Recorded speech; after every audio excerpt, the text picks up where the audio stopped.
তামিম ইকবাল ফেঁসে যাচ্ছেন। তামিম ইকবালের বিরুদ্ধে ভয়ঙ্কর অভিযোগ এনেছে বাংলাদেশ ক্রিকেট বোর্ড। 2023 বিশ্বকাপে নাসুমের মিথ্যে চরকাণ্ড সাজিয়ে মিডিয়ায় ফাঁস করে দেন খান সাহেব। বিস্তারিত জানতে সম্পূর্ণ ভিডিওটি দেখুন। হ্যাঁ, আপনি ঠিকই শুনেছেন, বিসিবির তদন্ত কমিটির প্রতিবেদন অনুযায়ী এমনই ভয়ঙ্কর তথ্য সামনে এনেছে দৈনিক কালের কণ্ঠ। 2023 বিশ্বকাপ ব্যর্থতার কারণ অনুসন্ধানে 3 সদস্যের কমিটি দলের ভেতরের খবর বাইরে ফাঁস করার জন্য অভিযুক্ত করেছে তামিম ইকবাল খানকে। সেটিও নাকি তিনি করেছিলেন হাথুরু সিংহেকে বরখাস্তের পথ প্রশস্ত করতে। তামিম অবশ্য ভারতে অনুষ্ঠিত সেই বিশ্বকাপের দলে ছিলেন না।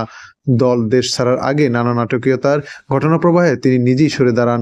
সাকিব আল হাসানের নেতৃত্বে বিশ্বকাপে যাওয়া বাংলাদেশ চেন্নাইয়ে নিজেদের তৃতীয় ম্যাচ খেলতে নেমে নিউজিল্যান্ডের বিপক্ষে।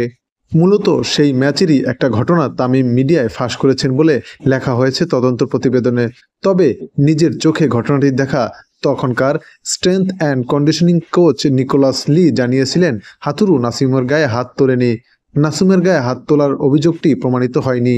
3 সদস্যের ওই তদন্ত প্রতিবেদনে নাসিমের এই বিতর্কিত ঘটনায় সংবাদ মাধ্যমে ফাঁস করে দেওয়ার অভিযোগ আনা হয়েছে তামিমের বিরুদ্ধে। অবশ্য এই কাজটি তামিম করেছেন হাথুরু সিংয়ের উপর ক্ষোভ থেকেই।